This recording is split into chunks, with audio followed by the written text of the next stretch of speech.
దేవుని పరిశుద్ధ నామానికి మహిమ కలుగును గాక. ఏర్పాటు చేయబడినటువంటి ఈ విమోచన సువార్త సభలను బట్టి సంతోషంగా అందరం కూడా మన రెండు చేతుల ఆకాశము తట్టెత్తి దేవునికి మనం బిగ్గరగా ఎలుగెత్తి స్తోత్రం చెల్లిద్దామా? బిగ్గరగా అంటే అంతేనా?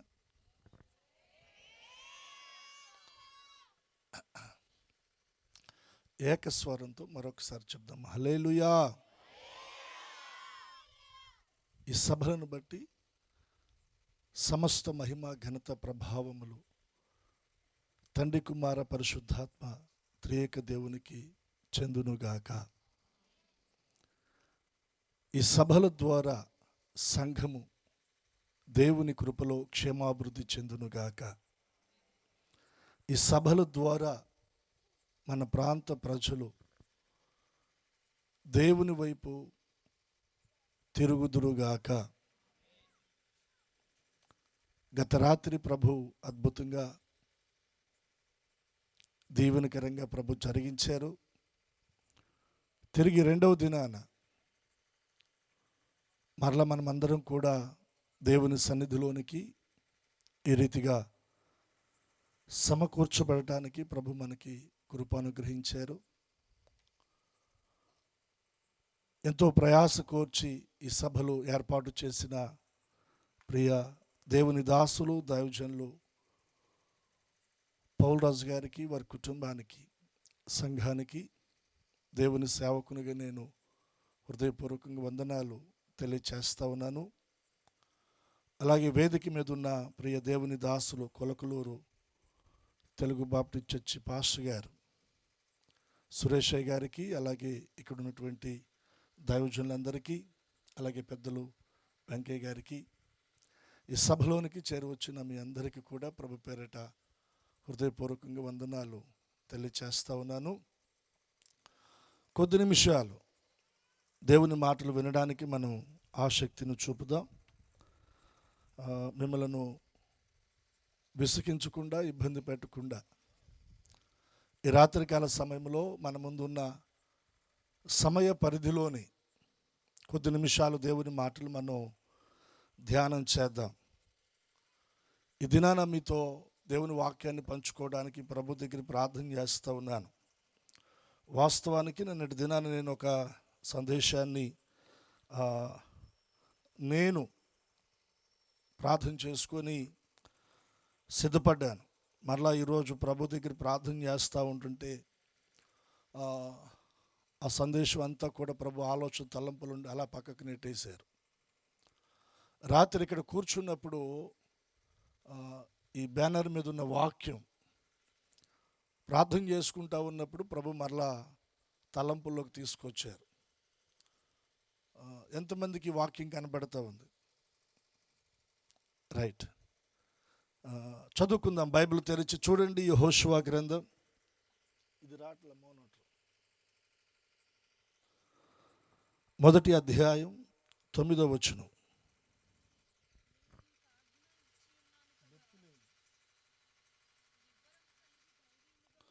యెహోషువ గ్రంథం 1వ అధ్యాయం 9వ వచనం.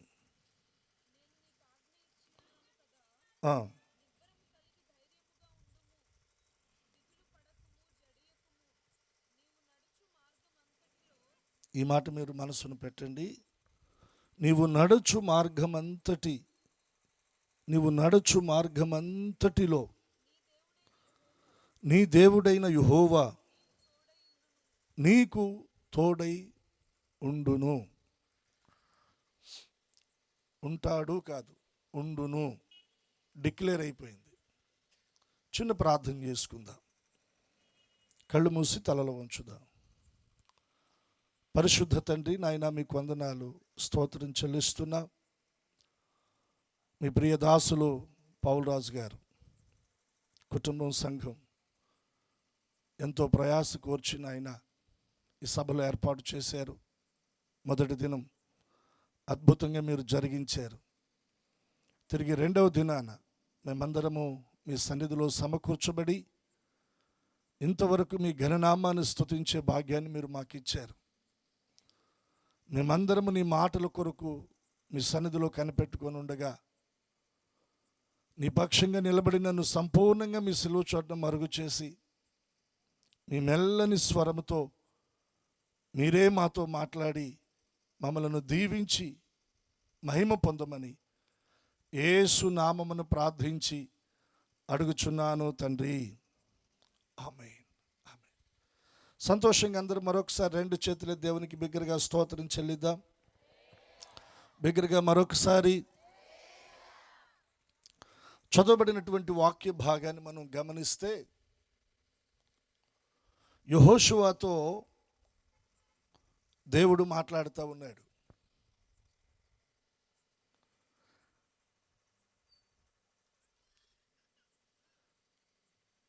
దైవజనులు బర్నబాసయ్య గారు మన మధ్యలోనికి వచ్చారు. మరి ఈరోజు కూడా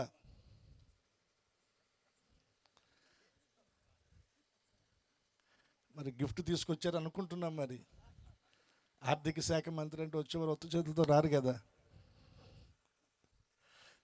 సో దైవజనులను బట్టి కూడా చాలా సంతోషిస్తూ ప్రభువును స్తుతిస్తూ ఉన్నాం. యెహోషువతో దేవుడు చెప్తున్నటువంటి మాట, నేను నీకు ఆజ్ఞ ఇచ్చి ఉన్నాను కదా, నిబ్బరము కలిగి ధైర్యముగా నుండుము, దిగులు పడకము, జడియకుము, నీవు నడచు మార్గమంతటిలో నీ దేవుడైన యెహోవా నీకు తోడయుండును. నీ దేవుడైన యెహోవా నీకు తోడయుండును. యెహోషువ మనసులో, యెహోషువ తలంపుల్లో దిగులు, భయం, దేన్ని గూర్చి యెహోషువ దిగులు పడుతున్నాడు, దేన్ని గూర్చి యెహోషువ భయపడుతున్నాడు అని మనం ఆలోచన చేస్తే, తన ముందున్న ప్రయాణం, తాను సాగవలసినటువంటి ఆ ప్రయాణాన్ని గూర్చి ఆలోచన వస్తేనే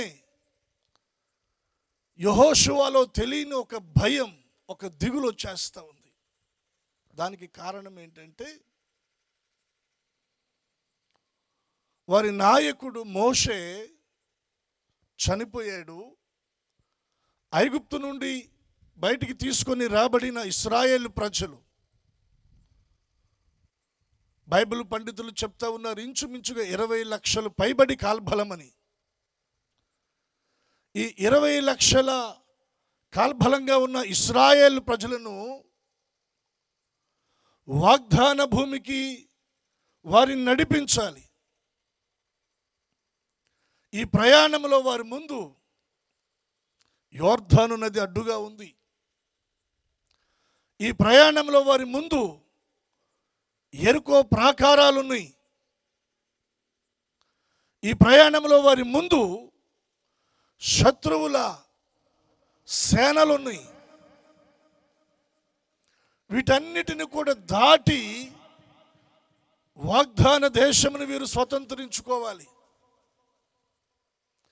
యోర్దాను, ఎరుకో, శత్రు సేనలు ఇవన్నీ కొంచెం పక్కన పెడితే, ఈ ఇశ్రాయేల్ ప్రజలు ఏమైనా యెహోషువకు అనుకూలంగా నడిచేవారా అంటే, వాళ్ళ నాయకుడైన మోషే గారిని వీరు 3 చెరువుల నీళ్లు తాగించారు. మామూలు వాళ్ళు కాదండి. ఎలాంటి వాళ్ళు వీళ్ళు?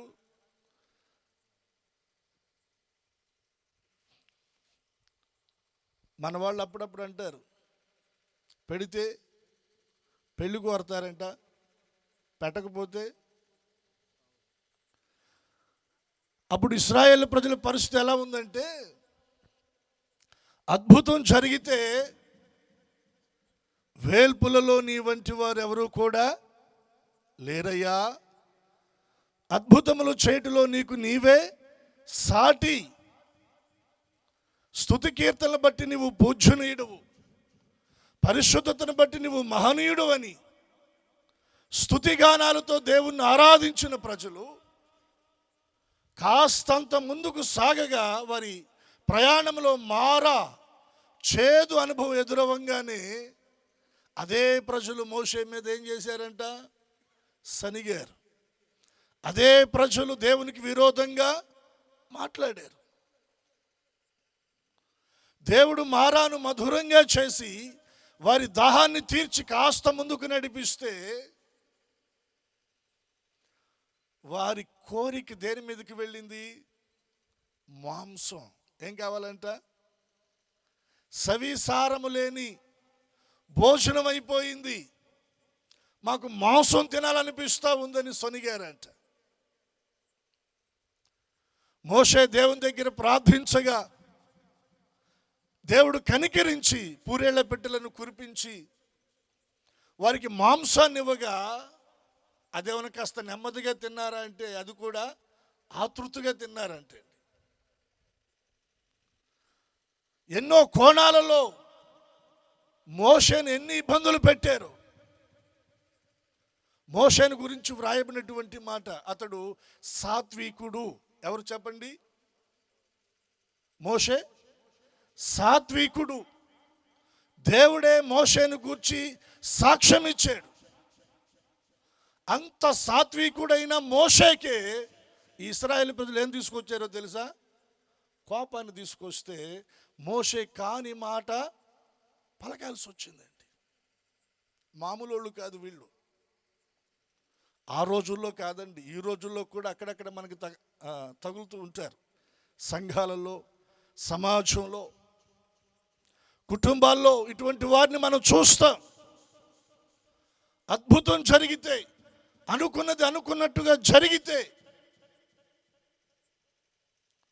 వారు దేవుని స్తుతిస్తారు, పాస్టర్ గారిని ఎత్తిపడతారు. ఏదన్నా కొంచెం తేడా వచ్చిందా అమాంతంగా పైనుంచి నడువులు ఇరిగేటట్టుగా కొదేస్తారు. రెండు చేతులు ఎత్తి స్తోత్రం చెప్పండి కొంచెం బిగ్గరగా. ఇప్పుడు యెహోషువ ఆలోచన చేస్తూ ఉన్నాడు వీరందరినీ. యోర్దాను, యెరికో, ఆ అన్యుల సేనలు, రాజులు వారిని జయించేది ఒక ఎత్తు అయితే, వీళ్ళందరినీ ఒక తాటి మీదకి తీసుకొని వచ్చి వీరిని నడిపించడం మామూలు విషయం కాదు. వీరిని నడిపించడం మామూలు విషయం. ఇది నా వల్ల అవుతుందా? అమ్మో, గుండెలు జారిపోతా ఉన్నాయి. తెలియని భయం యెహోషువను ఆవరిస్తూ ఉంది. ఎప్పుడైతే ఆ భయం యెహోషువను ఆవరించిందో దిగులు దిగులు దిగులు, నా వల్ల కాదు, నా వల్ల కాదు అని. అటువంటి పరిస్థితుల మధ్యన నలిగిపోతున్న యెహోషువతో దేవుడు చెప్తున్న మాట ఏంటో ఇక్కడ మనం స్పష్టంగా మనం చదువుకున్నామండి. ఏమంటున్నాడు? నేను నీకు ఆజ్ఞ ఇచ్చి ఉన్నాను కదా, నిబ్బరము కలిగి ధైర్యముగా నుండుము, దిగులు పడకుము, జడియకుము. నీవు నడుచు మార్గమంతటిలో నీ దేవుడైన యెహోవా నీకు తోడయుండును. బిగ్గరగా రెండు చేతులెత్తి స్తోత్రం చెల్లిద్దాం. యెహోషువ పరిస్థితిలాగా ఒకవేళ ఈ రాత్రి మన కుటుంబాల్లో, లేదా మన పరిచర్యలో, లేదా మనం చేస్తున్న వ్యాపారాల్లో, ఉద్యోగాల్లో కొన్ని ప్రతికూల పరిస్థితులను బట్టి ఒకవేళ అడుగులు ముందుకు పడక, భయముతో, దిగులుతో ఒకవేళ కృంగిపోయిన అనుభవాలలో, అటువంటి పరిస్థితుల మధ్యన ఒకవేళ ఈ రాత్రి నువ్వు ఉంటే, ఈ సభల ద్వారా వాగ్దాన సందేశముగా దేవుడు నీతో మాట్లాడుతున్న మాట, ఒక ఆజ్ఞగా, ఒక శాసనంగా దేవుడు చెప్తా ఉన్నాడు. ఇంక దీని గురించి మనం అనుమానించి సందేహపడవలసిన అవసరత లేదు. దేవుడు అంటున్నాడు, నేను ఆజ్ఞ ఇచ్చి ఉన్నాను కదా, నిబ్బరము కలిగి ధైర్యము తెచ్చుకో, భయపడమాకు, దిగులు పడమాకు. నీవు నడచు మార్గమంతటిలో నీ దేవుడైన యెహోవా నీకు తోడయుండును. రెండు చేతులెత్తి స్తోత్రం చెల్లిద్దాం. ఇది మొదలుకొని ఈ సభలలో పాల్గొందినటువంటి మన జీవితాలలో మనం ప్రయాణం చేస్తున్న ప్రతి ప్రయాణములో, మన ప్రతి అడుగులో దేవుడు మనకు తోడై ఉండబోతా ఉన్నాడు. దేవుడు మనతో కూడా అడుగులు వేయబోతా ఉన్నాడు. సందేహము లేకుండా దేవుడు రూఢిగా చెప్తా ఉన్నాడు, నీవు నడచు మార్గమంతటిలో నీ దేవుడైన యెహోవా నీకు తోడై ఉంటాడు. ఈ రాత్రి దేవుడు మనకు తోడై ఉంటే మన జీవితంలో జరిగే కార్యాలు ఎలా ఉంటాయి? ఒకవేళ దేవుని తోడు మనం కోల్పోతే మన పరిస్థితి ఎలా ఉంటుంది? ఈ రెండు అనుభవాలను దేవుని వాక్యపు వెలుగులో నుండి మనం చూద్దాం. మీరు యెషయా గ్రంథం 45వ అధ్యాయం 2వ వచనాన్ని మీరు గమనించగలిగితే దేవుడు అంటున్నాడు అక్కడ, నేను నీకు ముందుగా పోవచ్చు మెట్టగానున్న స్థలములను సరళము చేసేదను,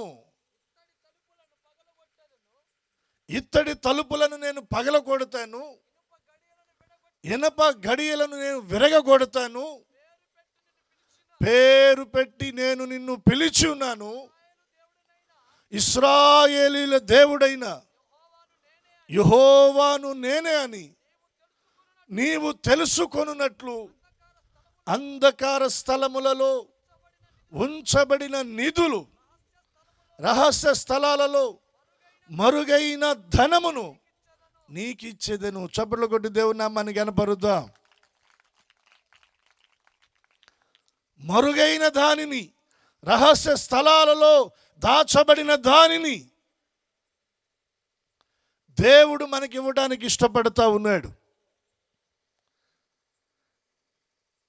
దేవుడు ఇక్కడ పలికిన మాట, నేను నీకు ముందుగా పోవచ్చు మెట్టగానున్న స్థలములను నేను సరళము చేస్తాను. దేవుడు మనకు ముందు నడిస్తే మెట్టగానున్న స్థలాలు సరళం చేయబడతాయండి, పల్లాలు పూడ్చబడతాయి, వంకర మార్గాలన్నీ కూడా తిన్నగా అయిపోతాయి. ఇంకొక మాట నేను మీకు జ్ఞాపకం చేస్తాను. ఆదికాండం 24వ అధ్యాయం 48వ వచన భాగాన్ని మీరు గమనిస్తే,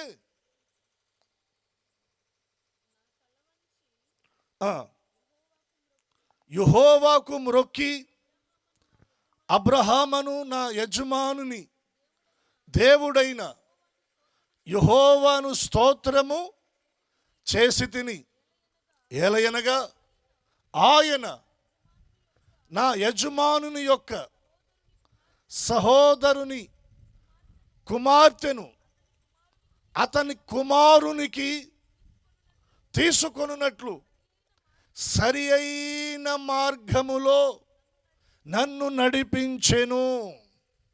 ఏ మార్గంలో నడిపించాడంట? అందరూ చెప్పండి. సరి అయిన మార్గములో, మనము నడిచే మార్గములో దేవుని తోడు మనకుంటే, ఆయన మనతో నడిస్తే, ఆయన మనల్ని ఎలా నడిపిస్తాడంటే సరి అయిన మార్గంలో నడిపిస్తాడు. సరి అయిన మార్గంలో మనం నడిపించబడలేదు అనుకోండి, ఏం జరుగుతుంది? దారి తప్పిపోతాం. మార్గం తప్పితే ఏం జరుగుతుంది? మన జీవితంలో చేరవలసిన గమ్యాన్ని మనం చేరలేం, గురిని మనం చేరలేం. చాలామంది వారి జీవితాల్లో మార్గము తప్పిన వారుగా తడవలాడుతూ ఉన్నారు, అక్కడక్కడే తిరుగులాడుతూ ఉన్నారు. వారి జీవితాల్లో నష్టాలు చూస్తూ ఉన్నారు, కష్టాలు చూస్తూ ఉన్నారు, మోసపోతూ ఉన్నారు, గమ్యాన్ని చేరుకోలేకపోతూ ఉన్నారండి. అబ్రహాము ఇంటి పెద్ద దాసుడు తన తలను వంచి దేవునికి నమస్కారము చేసి ఆయన ఘననామాన్ని స్తుతిస్తూ అతడు పలికిన మాట, నా యజమానుడైన అబ్రహాము యొక్క దేవుడు తన కుమారునికి భార్యను తీసుకొని వచ్చున్నట్లుగా ఆయన నన్ను సరి అయిన మార్గంలో నడిపించాడు. అబ్రహాము తన కుమారుడైన ఇస్సాకుకు వివాహం చేయవలసి వచ్చినప్పుడు ఆ బాధ్యతను తన ఇంటి పెద్దదాసునికి అప్పగించాడు. ఆ బాధ్యతను అప్పగించేటప్పుడు తన చేత ప్రమాణము చేయించుకున్నాడు. నేను ఎవరి మధ్య నివసిస్తున్నానో ఆ కనానీయుల కుటుంబాల్లో నుండి లేదా ఆ స్త్రీలలో నుండి ఒక స్త్రీని తీసుకొని నువ్వు నా కుమారునికి వివాహం చేయకూడదు, నువ్వు నా స్వదేశానికి వెళ్ళాలి, నా బంధువుల దగ్గరికి వెళ్ళాలి, వారితో నన్ను గూర్చి నువ్వు మాట్లాడాలి, నా దేవుని గూర్చి వారికి నువ్వు చెప్పాలి. అక్కడ నుండి ఒక స్త్రీని తీసుకొని వచ్చి నా కుమారునికి నీవు వివాహము చేయాలి. ఆ దాసుడు అబ్రహాము దగ్గర సందేహాన్ని వ్యక్తపరిచాడు. నా చేత ప్రమాణం చేయించుకుంటున్నావు కదా, నువ్వు ఇంచుమించుగా దాదాపుగా చాలా సంవత్సరాలు అయింది నువ్వు నీ స్వదేశాన్ని నీ బంధువులను విడిచిపెట్టొచ్చి, ఇప్పుడు నీ తరపు నేను వెళితే వారు గుర్తుపెడతారా, నేను చెప్పిన మాటలు నమ్ముతారా, నమ్మి ఒక ఆడపిల్లను నాతో పంపిస్తారా, ఇది జరుగుతుందా? నాకైతే నమ్మకం లేదు. నేను అక్కడి నుంచి ఒకవేళ ఆ స్త్రీని తీసుకొని రాలేకపోతే నేను నీ దగ్గర చేసిన ప్రమాణాన్ని బట్టి నా జీవితంలో నేను ఒకవేళ మరలా నష్టాన్ని ఎదుర్కోవాల్సి వస్తుందేమో, మాట తప్పిన వాడిని అయిపోతానేమో అని ఆ దాసుడు అబ్రహాముతో మాట్లాడినప్పుడు అబ్రహాము ఏమన్నాడో తెలుసా?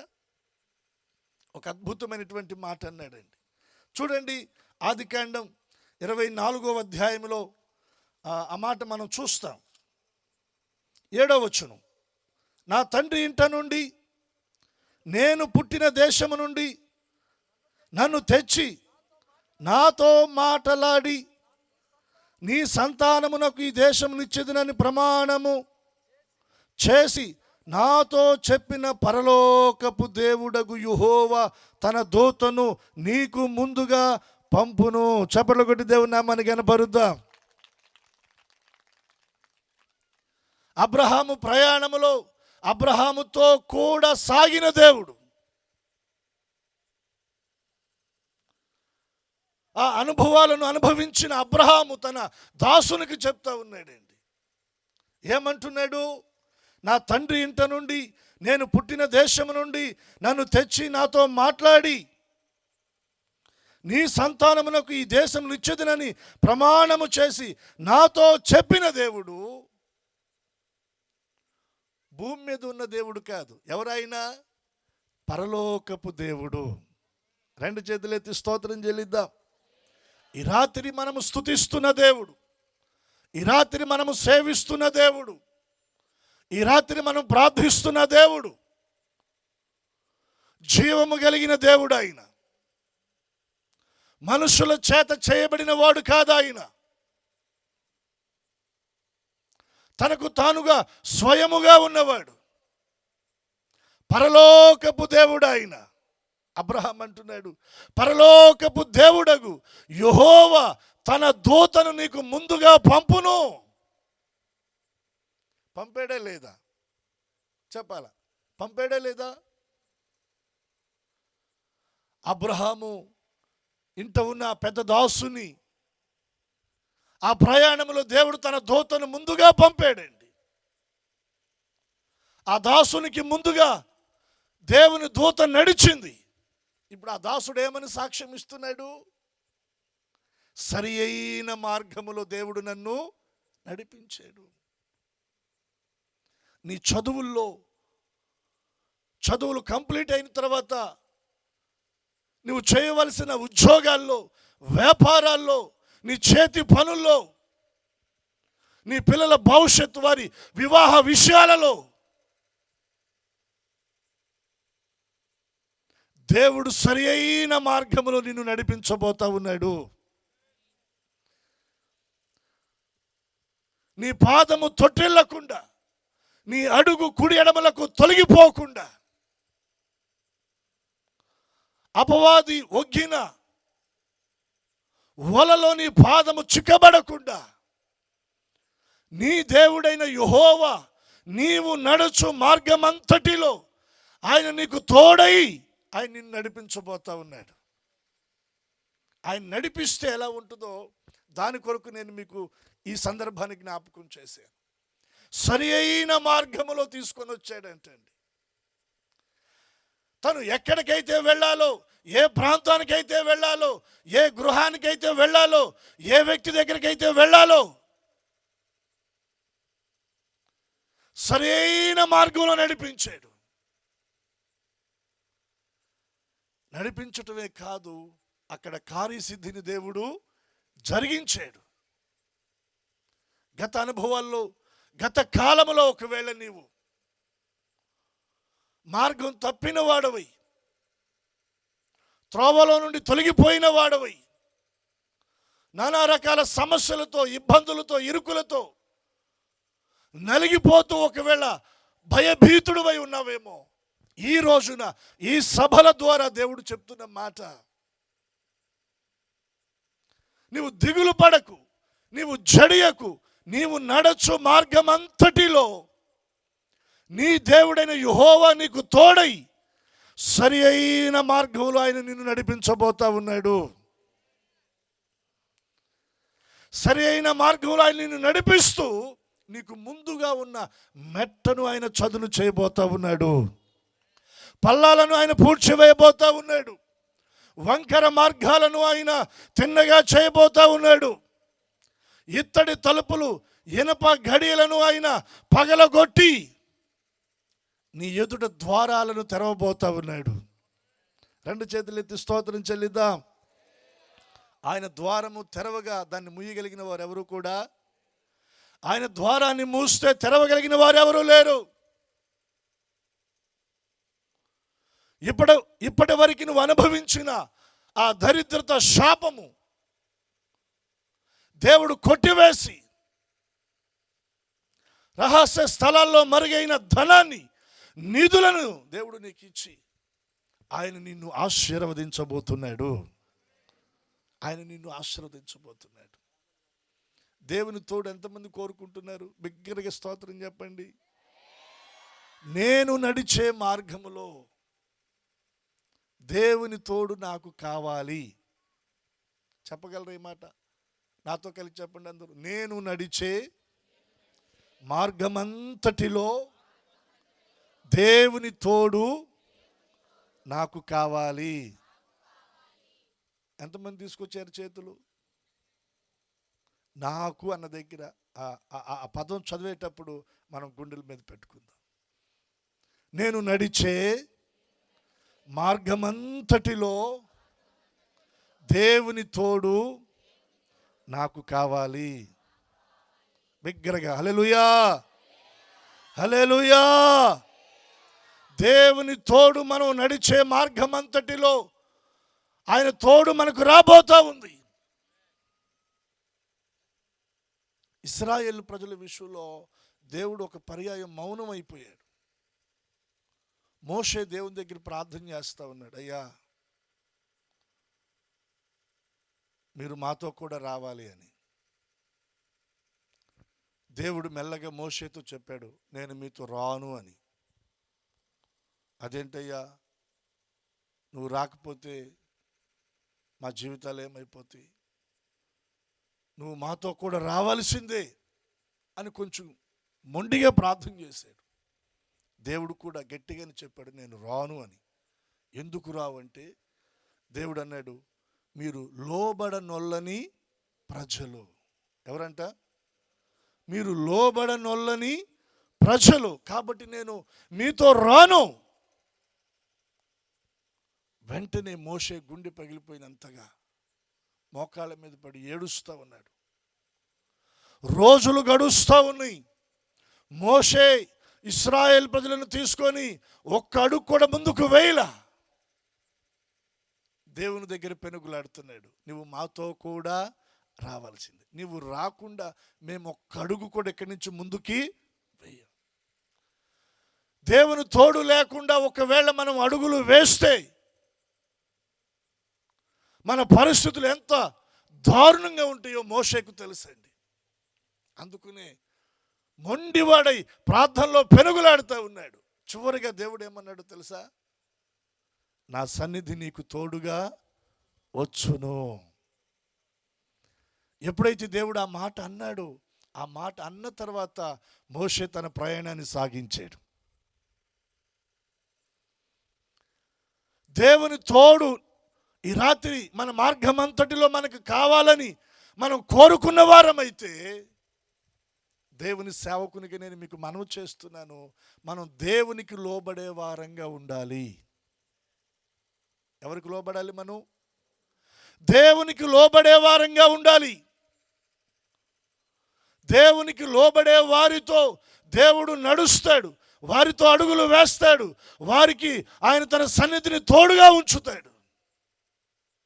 నీవు లోబడకుండా మొండిగా నీ హృదయాన్ని కఠినం చేసుకొని తిరుగుబాటు తనముతో నీవు అడుగులు వేస్తున్నంత కాలము దేవుడు నీతో అడుగులు వేయడండి. దేవుడు నీతో అడుగులు వేయడు. దేవుడు అంటున్నాడు, మీరు లోబడనొల్లని ప్రజలు, నేను మీతో కూడా రాను. మీరు లోబడితే నేను మీతో కూడా వస్తాను. మనం లోబడే వారంగా ఉందామా, లోబడని వారంగా ఉందామా? చెప్పాలి. ఏ విషయంలో? ప్రతి విషయంలో మనం దేవునికి లోబడాల్సిందే.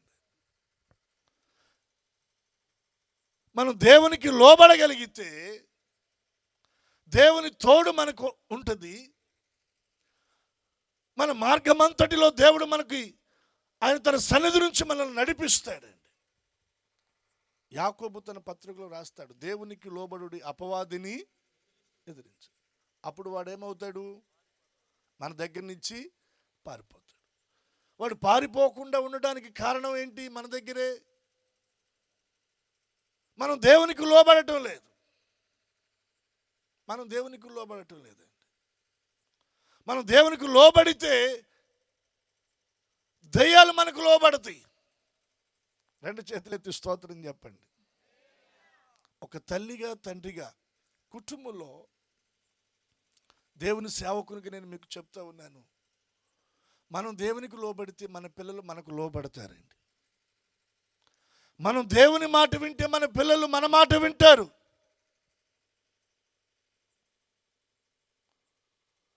దేవుని సంఘములో దేవుని సేవకుని మాటను మనం దేవుని మాటగా తీసుకోగలిగితే, దేవుని మాటగా గౌరవించి దానికి మనం లోబడగలిగితే, మన కుటుంబాలు అద్భుతంగా దీవించబడతాయి. మన కుటుంబాలు అద్భుతంగా దీవించబడతాయి. దేవుని తోడు లేనప్పుడు మన పరిస్థితి ఎలా ఉంటుందో నేను మీకు ఒక 2-3 రెఫరెన్స్ ఇచ్చి నేను ముందుకు వెళ్తాను. న్యాయాధిపతుల గ్రంథం మీరు బైబిల్ తెరిచి చూడండి, 6వ అధ్యాయం. న్యాయాధిపతుల గ్రంథం 6వ అధ్యాయం 12-13 వచనాలు ఒకరు చదవండి. యెహోవా దూత అతనికి కనబడి, పరాక్రమము కలిగినటువంటి బలాఢ్యుడా, యెహోవా నీకు తోడై ఉన్నాడు. చదువు నాయన. గిద్యోను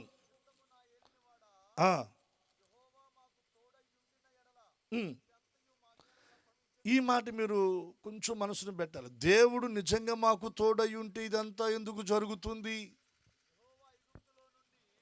చాలు చాలు చాలు పాస్టర్ గారు. దేవుని దూత గిద్యోను దగ్గరకు వచ్చి గిద్యోనుతో మాట్లాడుతూ ఉంది. ఏమని? పరాక్రమము కలిగిన బలాఢ్యుడా, యెహోవా నీకు తోడై ఉన్నాడని అతనితో అనగా. ఈ మాట గిద్యోనికి నమ్మశక్యంగా లేదు. వెంటనే గిద్యోను దేవుని దూతతో మాట్లాడుతూ ఉన్నాడు. గిద్యోను ఏమంటున్నాడు? చిత్తము నా ఏలినవాడా. ఈ మాట మీరు బాగా అండర్లైన్ చేసుకోండి. యెహోవా మాకు తోడై ఉండిన ఎడల ఇదంతయు మాకేలా సంభవించెను. అక్కడ క్వశ్చన్ మార్క్ ఉందా? దేవుడు నిజంగా మాకు తోడై ఉంటే ఇదంతా మాకేలా సంభవించింది? దేవుని తోడు మాకుంటే ఇది మాకు సంభవించదు. దేవుడు మమ్మలను ఎడబాసాడు, దేవుడు మాకు దూరమయ్యాడు, దేవుని సన్నిధి మాతో కూడా లేదు. కాబట్టే మా జీవితాల్లో, మా కుటుంబాల్లో, మా మధ్యన ఇటువంటి పరిస్థితులు చోటు చేసుకున్నాయి. ఇది గిద్యోను గ్రహించాడు.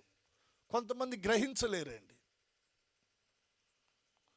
ఏ పరిస్థితులు చోటు చేసుకున్నాయి? 6వ అధ్యాయం మీరు 2వ వచనాన్ని మీరు గమనించగలిగితే, మిద్యానీయుల చెయ్యి ఇశ్రాయేలీయుల మీద హెచ్చాయెను గనుక వారు మిద్యానీయులు ఎదుట నిలవలేక కొండల్లోనున్న వాగులను, గుహలను, దుర్గములను తమకు సిద్ధపరుచుకొనిరి.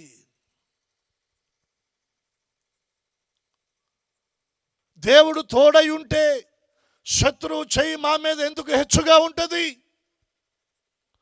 దేవుడు మాకు తోడై ఉంటే శత్రువు ఎదుట నిలవలేక పారిపోయే ఈ పరిస్థితులు మా జీవితంలో ఎందుకు వస్తాయి? పట్టణాలను విడిచిపెట్టి, గ్రామాలను విడిచిపెట్టి, వాగుల్లోనికి, అడవుల్లోనికి, గుహల్లోనికి పారిపోయి దాగుకోవలసిన ఈ పరిస్థితులు ఎందుకు వస్తాయి మాకు? దేవుని దూతతో గిద్యోను అంటున్నాడు, దేవుడు మాకు తోడై ఉంటే ఇదంతా మాకు ఎలా సంభవించింది?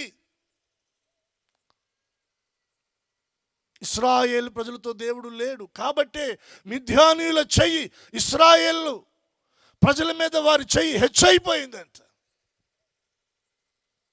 ఇంకా మనం ఆ క్రిందకు కూడా మనం ఆ వచనాలు చదవగలిగితే 3-4 వచనాలు కూడా, ఇశ్రాయేలీలు విత్తనములు విత్తిన తరువాత మిద్యానీయులు అమాలేకీయులను తూర్పు నుండి గుడారములను తీసుకొని మిడతల దండంత విస్తారముగా వారి మీదకి వచ్చి వారి ఎదుట దిగి గాజాకు పోవునంత దూరము భూమి పంటను పాడు చేశారు. ఒక్క గొర్రె కానీ, ఎద్దు కానీ, గాడిద కానీ, జీవన సాధనమైన మరి దేనిని కానీ ఇశ్రాయేలీలకు ఉండనీయలేదు. వారి భూమి పంట పాడైపోయింది. వారి జీవన సాధనమైన ఆ పరిక్రమాలు లేదా ఆ జీవాలు, ఆ పశువులు, అవన్నీ కూడా శత్రువులు దోచుకొని వెళ్ళిపోయారు. కడుపు నిండా తినడానికి భోజనం లేదు, కంటి నిండా నిద్ర లేదు, పని చేసుకోవడానికి పరిక్రమాలు లేవు. అయ్యో, ఇదంతా మాకు ఎలా సంభవించింది? ఆ క్రింద వచనంలో అంటాడు కదా, 6వ వచనంలో, వారును వారి ఒంటిలను లెక్కలేక ఉండెను, దేశమును పాడు చేయుటకు వారు దానిలోనికి వచ్చిరి. ఇశ్రాయేలీలు మిద్యానీయుల వలన మిక్కిలి హీన దశకు వచ్చినప్పుడు ఎక్కడికి వచ్చేసారంట? పంట పాడైపోయింది, జీవన సాధనమైన పశువులన్నీ పోయినాయి, శత్రువుల చెయ్యి వీరి మీద హెచ్చయింది, వారి ఎదుట నిలవలేకపోతా ఉన్నారు, పారిపోతా ఉన్నారు, గుహల్లో, వాగుల్లో, అరణ్యాల్లో, అడవుల్లో ఎక్కడెక్కడో దాక్కుంటా ఉన్నారు. కుటుంబాలు విచ్ఛిన్నమైపోయినాయి, కుటుంబాలు చెదిరిపోయినాయి, సమాధానం లేదు, సంతోషం లేదు. ఇటువంటి పరిస్థితుల మధ్యన దేవుని దూత వచ్చి గిద్యోనుతో అంటా ఉంది, పరాక్రమము కలిగిన బలాఢ్యుడా, యెహోవా నీకు తోడై ఉన్నాడంటే వెంటనే గిద్యోను అంటున్నాడు, దేవుడు తోడై ఉంటే ఇలా ఎందుకు జరుగుతుంది? మాకు ఇలా జరుగుతుందా జరగదు కదా. గిద్యోను అంటున్నాడు, మాతో దేవుడు లేడు. వారితో దేవుడు లేకపోవటానికి కారణం ఏంటి? ఈ పరిస్థితులన్నీ వారి జీవితంలో, వారి కుటుంబాల్లో చోటు చేసుకోవడానికి కారణం ఏంటి? 6వ అధ్యాయం ఆ మొదటి వచనంలో రాయబడినటువంటి మాట, ఇశ్రాయేలీలు యెహోవా దృష్టికి దోషులైరి. లోబడని వారు, రెండవది దోషులయ్యారు. లోబడని వారితో దేవుడు రాడు. దేవుని విడిచి లోకమును, లోక సంబంధమైన వాటిని ప్రేమించి అన్య ఆచారాల్లో మునిగిపోతూ దేవుని కోపాన్ని రేపుతూ దోషులైనటువంటి వారితో కూడా దేవుడు వారి మార్గంలో నడవడు. దేవుడు ఎవరితో అయితే ఆయన నడవడో వారి పరిస్థితులు ఎంత దయానీయంగా మారిపోయినాయో చూడండి. ఈ రోజున ఒకవేళ ఇటువంటి పరిస్థితుల మధ్యన ఒకవేళ మన కుటుంబాలు ఉంటే మనం గ్రహించాలి. గిద్యోను గ్రహించాడు, గ్రహించిన వాడై మాట్లాడుతూ ఉన్నాడు. మనం కూడా మన కుటుంబాలు ఎదురవుతున్న కొన్ని ఆ ప్రతికూల పరిస్థితులు, కొన్ని సమస్యలు, కొన్ని ఇబ్బందులు, కొన్ని శోధనల గుండా మనం వెళుతూ ఉన్నప్పుడు వీటికి కారణం ఏంటి అని మనం దేవుని పాదాల దగ్గర మనం ప్రార్థించగలిగితే ఖచ్చితంగా అక్కడున్న మన వైపు ఉన్న అవిధేయత ఏదో దేవుడు దాన్ని తెలియచేస్తాడు. దాన్ని మనం సరి చేసుకోగలిగితే ఆయన తోడు మరలా మనం పొందుకుంటాం. 2 చేతులెత్తి దేవునికి స్తోత్రం చెల్లిద్దాం. బిగ్గరగా చెప్దామా? మరొకసారి న్యాయాధిపతుల గ్రంథంలోని 16వ అధ్యాయం మీరు చూడండి, 20-21 వచనాన్ని కూడా మనం చూద్దాం.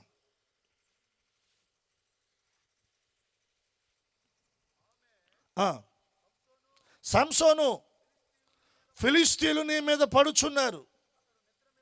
అతడు నిద్ర మేలుకొని నేను బయలుదేరి విరజిమ్ముదుననుకొని దేవుడు తనను ఎడబాసిన సంగతి అతనికి తెలియలేదంట. ఎవరితను? ఆ మెంట ఉంది, సంసోన్, ఫిలిష్తీయులు నీ మీద పడుతున్నారయ్యా. గతంలో ఫిలిష్తీయులను ఏం చేశాడు? పచ్చి గాడిద దవడ ఎముక పట్టుకొని 1000 మందిని చంపాడు. ఒక్కడే 1000 మందిని చంపాడు. ఒక్కడే 300 నక్కలు పట్టుకొచ్చి తోకలు కట్టి వాటికి దివిటీలు వెలిగించి శత్రువుల ఫిలిష్తీయుల పంట పొలాల్లోనికి వాటిని విడిచిపెట్టాడు. సింహాన్ని పట్టి చీల్చాడు. ఇంతటి బలాఢ్యుడు ఎప్పటి వలె విరజిమ్మదును అనుకున్నాడంట. విరజిమ్మాడా? అక్కడ మనం చదివితే ఆ వచనం చదువుతున్నప్పుడు నిజంగా మనకి హృదయంలో చాలా బాధ అనిపిస్తుంది అండి. మీరు చూడండి 21వ వచనం, అప్పుడు ఫిలిష్తీయులు అతన్ని పట్టుకొని అతని కన్నులను ఊడదీసి గాజాకు అతన్ని తీసుకొని వచ్చి ఇత్తడి సంకెళ్లతో అతన్ని బంధించిరి. బందీ అయిపోయాడు. అతని కన్నులు ఊడబ్రేకబడ్డాయి. సంకెళ్ళు వేసి అతన్ని బిగించారు. శత్రువు చేతిలో చిక్కబడ్డాడు. కారణం ఏంటి? దేవుడు అతనిని ఎడబాసాడు. అదేనండి రీజన్. గతంలో దేవుని తోడు సంసోనుకుంది కాబట్టే ఒక గాడిద పచ్చి దవడ ఎముక పట్టుకొని అదే ఫిలిష్తీయులు 1000 మందిని హతమార్చాడు. 300 నక్కలను పట్టుకున్నాడు. మామూలు విషయం కాదు. కొదమ సింహాన్ని పట్టి చీల్చాడు. ఇవన్నీ ఎలా జరిగినాయి అంటే సంసోను పైన దేవుని ఆత్మ నిలిచింది. ఇప్పుడు ఆ దేవుని ఆత్మ సంసోన్ని విడిచిపెట్టింది. అది గ్రహించలేకపోయాడు. చాలామంది గ్రహించలేని స్థితిలో ఉంటున్నారు. ప్రియ దేవుని సంఘమా, దేవుని ప్రజలారా, ఈ రాత్రి దేవుని సన్నిధి మనతో ఉందా? మనం నడుచు మార్గం అంతటిలో దేవుడు మనతో నడుస్తున్నాడా? మన కుటుంబాల్లో దేవుని సన్నిధి ఉందా?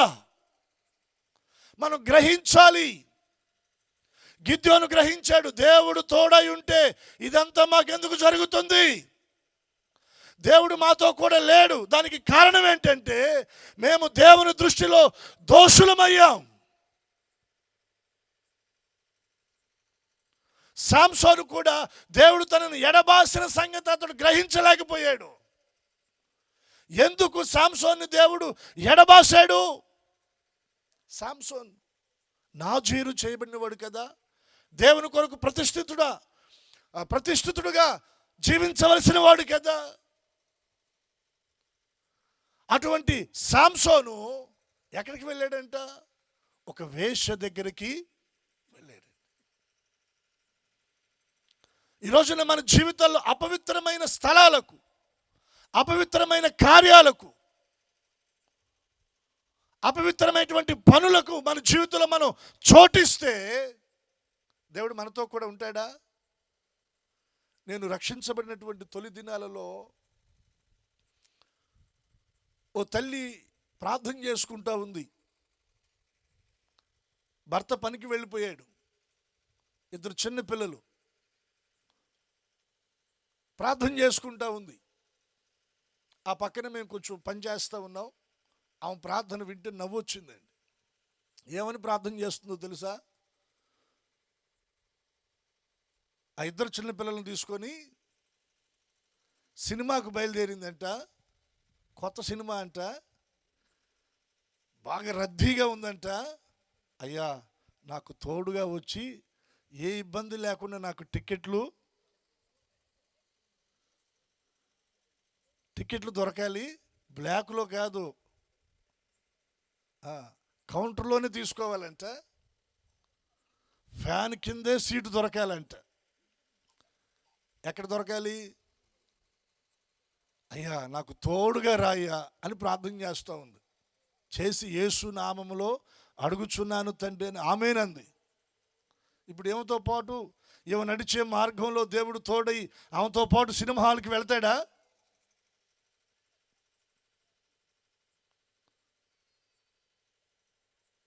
ఒకవేళ మనం బ్రాందీ షాపుకి వెళ్తా ఉంటే మన మార్గం అంతట్లో ఆయన మనకు తోడై బ్రాందీ షాపుకి వస్తాడా?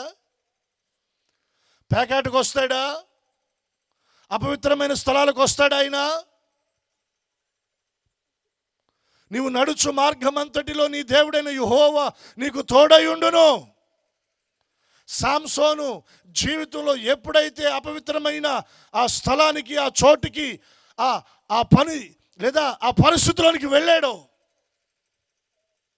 దేవుడు సాంసోన్ని విడిచిపెట్టాడు. అంటే అపవిత్రత దేవుని సన్నిధిని మనకు దూరం చేస్తుంది. నువ్వు పాపంలో జీవిస్తూ, పాపంలో మునిగి తేలుతూ దేవుడు నాతో ఉన్నాడు అనుకుంటే అది నీ భ్రమ. దేవుడు ఎప్పుడో నిన్ను విడిచిపెట్టాడు, ఇది సత్యం. కానీ ఆయన ప్రేమ నిన్ను వెంటాడుతూ ఉంది. దేవునికి 2 చేతులు ఎత్తి స్తోత్రం చెప్పండి. ఆయన ప్రేమ మాత్రం నిన్ను వెంటాడుతుంది. దేని కొరకు? ఏ విధము చేతనైనను మరలా ఆ అపవిత్రతలో నుండి, ఆ పాపంలో నుండి నిన్ను బయటికి లాగి తన సన్నిధిలో నీ పాదాలను నిలిపి స్థిరపరచాలని, తన కొరకు నిన్ను ఒక సాక్షిగా నిలబెట్టాలని ఆయన ప్రేమ నిన్ను వెంటాడుతూ ఉంది. సాంసోను దేవుడు ఎడబాసాడు కాబట్టి శత్రువుల చేతికి చిక్కాడు. కన్నులు ఊడబ్రెక్కబడ్డాయి, గుడ్డివాడైపోయాడు, బందీ అయిపోయాడు, సంఖ్యలతో బంధించబడ్డాడు. ఈరోజు చాలామంది బంధకాల్లో ఉన్నారండి. కారణం, దేవుడు వారితో కూడా లేడు. వారి జీవితాల్లో చోటు చేసుకున్న అపవిత్రతను బట్టి దేవుడు ఎడబాసాడు. దానిని బట్టే వారి జీవితాల్లో ఆ బంధకాలలో వారు ఉన్నారు. ఆత్మీయ స్థితిలో గ్రుడ్డివారైపోయారు. ఏది మంచో ఏదో చెడో తెలియనటువంటి అంధత్వంలో జీవిస్తూ ఉన్నారండి. ఈ సభల ద్వారా దేవుడు మనలను దర్శించి మన మనోనేత్రాలను దేవుడు వెలిగించునుగాక, గ్రుడ్డితనాన్ని దేవుడు తొలగించునుగాక, సత్యములో దేవుడు మనలను ప్రతిష్ఠించునుగాక. లోబడని వారితో ఆయన నడవడు.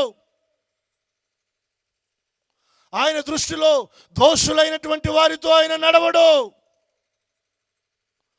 అపవిత్రమైన కార్యాలు మన జీవితాల్లో మనం చేస్తూ పాపాన్ని మన ఒడిలో పెట్టుకుంటే ఆయన మనతో నడవడు.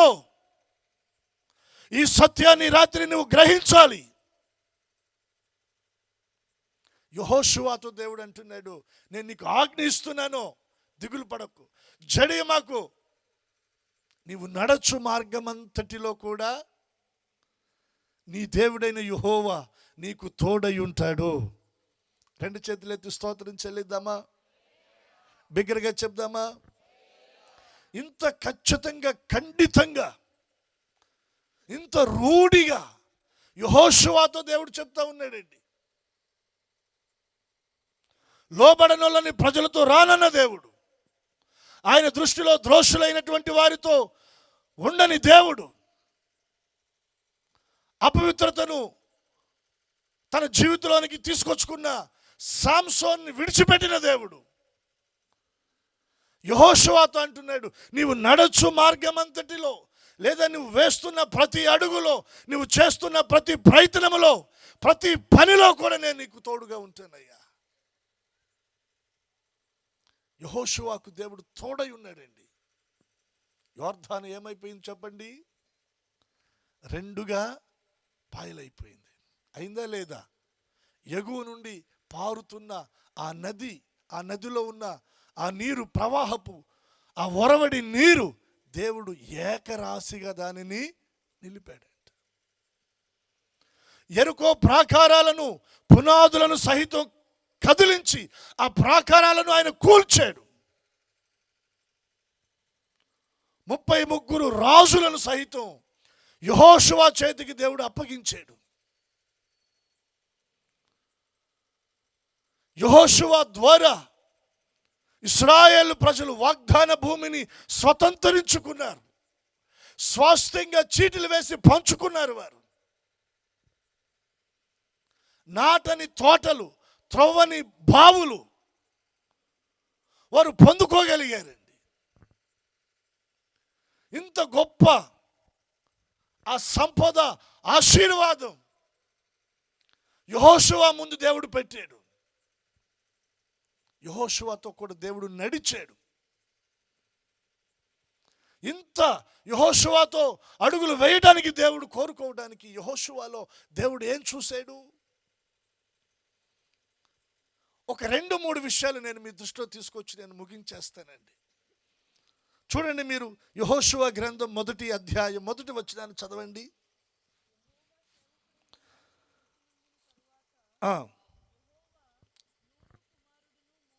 ఈ వచనం నేను చదువుతున్నాను. యెహోవా సేవకుడైన మోషే మృతి నొందిన తరువాత యెహోవా నూను కుమారుడును మోషే పరిచారకుడునైన యెహోషువకు ఇలాగూ సెలవిచ్చాడు.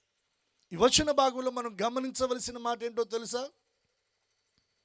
నూను కుమారుడును మోషే పరిచారకుడునైన యెహోషువను పరిచయం చేయడానికి దేవుడు 2 పదాలు ఇక్కడ ఉపయోగించాడు. ఒకటి యెహోషువ తండ్రిని, రెండవది దైవజనుడైన మోషేను పరిచయం చేస్తూ ఉన్నాడు. మోషేను పరిచయం చేస్తూ యెహోషువను గురించి దేవుడు అక్కడ పలికిన మాట ఏంటో తెలుసా? మోషే పరిచారకుడు. యెహోషువ ఎవరంట? మోషేకి పరిచారకుడు. ఐగుప్తు నుండి బయటికి తీసుకుని రాబడిన ఇశ్రాయేలు ప్రజల సంఖ్య బైబిల్ పండితులు చెప్తా ఉన్నారు ఇంచుమించుగా 20 లక్షల కాల్బలం పైబడి అని. 20 లక్షల కాల్బలం పైబడిన ఇశ్రాయేలు ప్రజల్లో ఇదిగో ఇతడు దేవుని సేవకుని దగ్గర పరిచారకుడుగా ఉన్నాడు అని ఒక యెహోషువను గూర్చి తప్ప ఇంకెవ్వరిని గూర్చి దేవుడు పరిచయం చేయలేకపోయాడండి. ఇంకెవ్వరిని గూర్చి కూడా దేవుడు పరిచయం చేయలేకపోయాడు.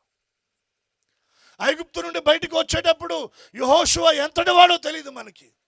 బాల్యంలో ఉన్నాడా, కౌమారంలో ఉన్నాడా, యవ్వనంలో ఉన్నాడా మనకి తెలియదు. ఐగుప్తు నుండి బయటికి తీసుకొని రాబడిన ఆ రోజు మొదలుకొని మోషేను వెంబడించాడు. మోషే దగ్గర నమ్మకంగా పరిచారకుడిగా యెహోషువ పనిచేశాడు. లోకము నుండి నువ్వు వేరు చేయబడ్డావు, మారు మనసు పొందావు, పాప క్షమాపణ నిమిత్తం బాప్తిజం పొందావు, రక్షించబడ్డావు. ఆ రోజు మొదలుకొని ఏంటి నీ పరిస్థితి? దేవుడు నీకు అప్పగించిన సంఘములో సేవకుని దగ్గర నమ్మకంగా నువ్వు పరిచర్య చేయగలుగుతున్నావా? నిన్ను గూర్చి దేవుడు ఆ మాట చెప్పగలడా? మోషేను గూర్చి దేవుడు ఆ మాట చెప్పగలిగే, మోషే దగ్గర పని చేసినటువంటి పరిచర్య చేసినటువంటి యెహోషువను గూర్చి ఆ మాట దేవుడు చెప్పగలిగాడు. నిన్ను గూర్చి నన్ను గూర్చి చెప్పగలడా?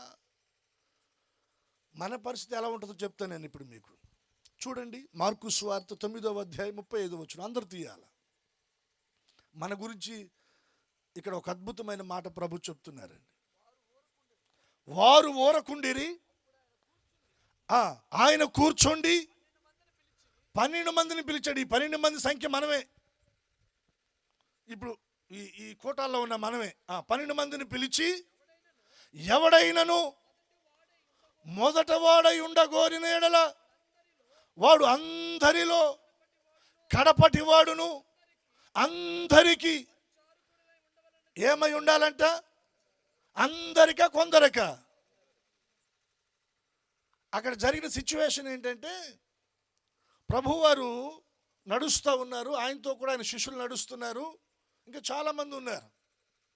ఆ పై వచనాల్లో మీరు తర్వాత చదువుకోండి. వీరిలో వీరికి ఇక స్టార్ట్ అయింది. ఏంటది?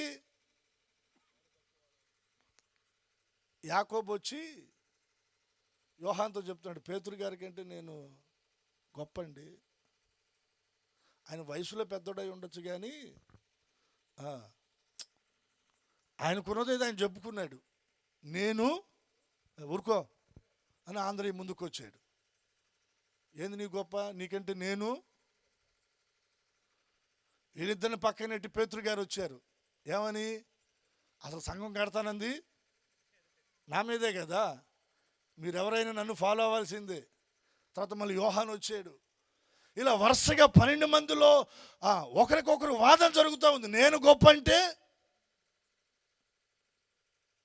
ఈ రోజున కుటుంబాల్లో ఇదే కదండి, సంఘాల్లో ఇదే కదా, సమాజంలో జరుగుతుంది ఇదే కదా.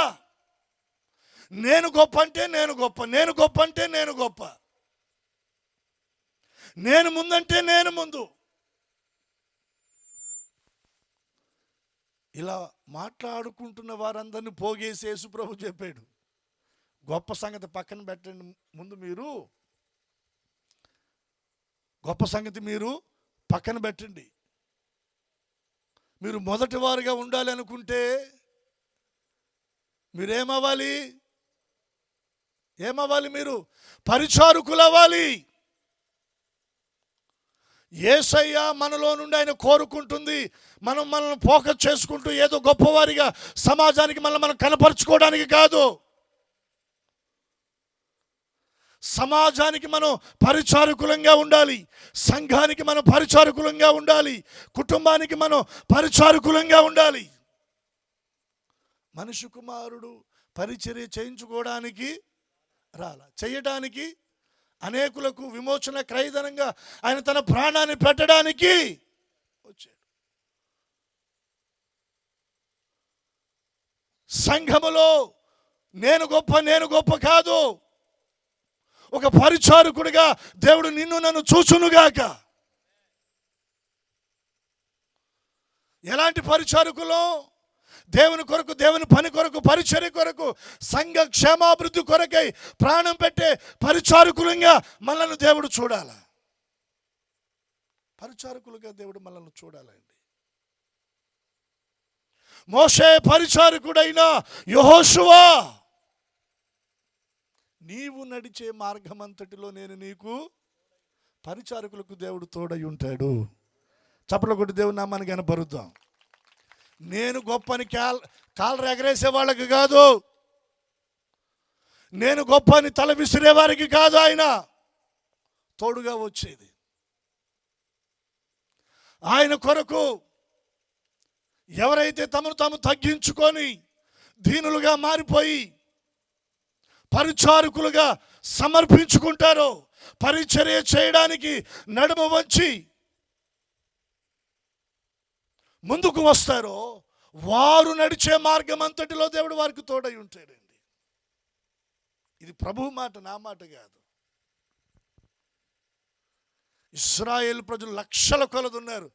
ఒకవేళ వారు కూడా ఇది అనుకుంటూ ఉంటారు, ఏమని? మోషే తర్వాత మోషేతో ఉన్నవాళ్ళం మేమే, వీళ్ళందరూ నడిపించేది నేనే నేనే నేనే అని వీళ్ళందరిని పక్కన నెట్టేశాడు దేవుడు. ఎవరిని తీసుకొచ్చాడు? యెహోషువని తీసుకొచ్చాడు. ఎందుకు? అతడు పరిచారకుడు. ఎవరు చెప్పండి? అతడు పరిచారకుడు. పరిచారకులుగా ఉండడానికే దేవుడు మనల్ని పిలిచాడండి. 2వ దినవృత్తాంతాల గ్రంథం 29వ అధ్యాయం 11వ వచనాన్ని మీరు చదవగలిగితే స్పష్టంగా రాయబడింది ఇక్కడ.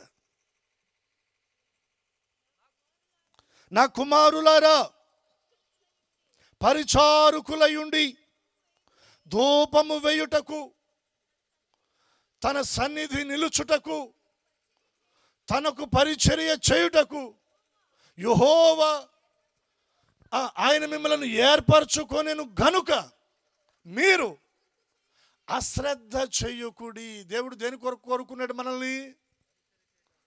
పరిచారకులుగా ఆయన సన్నిధిలో నిలబడి ధూపము వేయడానికి, ఆయన సన్నిధిలో నిలిచిన వారమై పరిచర్య చేయడానికి, పరిచారకులుగా ఉండడానికి ఆయన నిన్ను కోరుకున్నాడు. ఆయన నిన్ను ఏర్పాటు చేసుకున్నాడు. ఆయన నిన్ను పిలిచాడు. సమయాన్ని బట్టి ఇంకొక మాట జ్ఞాపకం చేసి ముందుకు వెళ్తానండి. చూడండి మీరు 2వ కొరింథీయులకు రాసిన పత్రిక 4వ అధ్యాయం 6వ వచనం.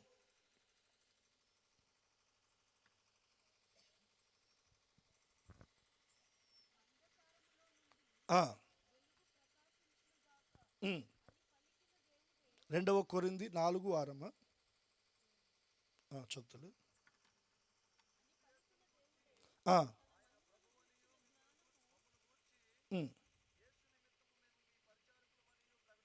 ఆ మాట రిఫరెన్సు 4:6 చదవండి, ఇంకోసారి గట్టిగా చదవండి. క్రీస్తు యేసును గూర్చి ఆయన ప్రభు అనియు మమ్మును గూర్చి, అంటే ఇప్పుడు మీరు గమనించాలి, యేసయ్యను గూర్చేమని చెప్తున్నాడు? ప్రభు అంటున్నాడు. ప్రభు అంటే రాజు. ప్రభు అంటే రాజు కదా. యేసయ్యను గూర్చి సమాజానికి లేదా సంఘానికి ప్రకటించేటప్పుడు ఏమంటున్నాడు? ప్రభు అంటున్నాడు. ఇప్పుడు ఆయన గురించి అంటే మమ్మను గూర్చి యేసు నిమిత్తము మేము మీకు పరిచారకులము. ఈ మాట పలికింది ఎవరు? పౌలంతటి దైవజనుడే మేము మీకు పరిచారకులము అని పలికితే, పౌలు కంటే గొప్పవాళ్ళు ఎవరైనా ఉన్నారు ఇక్కడ? పౌలు కంటే గొప్పగా సేవ చేస్తున్నవారు కానీ, భక్తి చేస్తున్నవారు కానీ, ఆత్మీయ స్థితిలో ఉన్నవారు కానీ ఎవరైనా ఉన్నారా? పౌలంతటి ఆయనే ఏమంటున్నాడంటే మేము పరిచారకులము. పరిచారకులు. ఇప్పుడు ఇంక మనం కాళ్ళు ఎగరేయచ్చా? చెప్పండి. నేను అనొచ్చమను ఎక్కడ కూడా అనడానికి మన దగ్గర అర్హత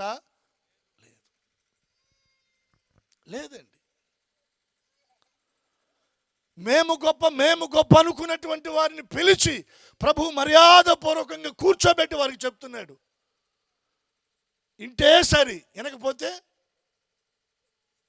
ఇప్పుడు పిల్లలు ఏదైనా ఒక తప్పుడు అడుగు వేస్తారు, పొరపాటున ఏదైనా బయట అక్కడక్కడ తిరిగి కొన్ని మాటలు, కొన్ని చెడు మాటలు, కాని మాటలు ఇంట్లో వచ్చి పలుకుతారు. అప్పుడు తల్లిదండ్రులు ఏం చేస్తారు?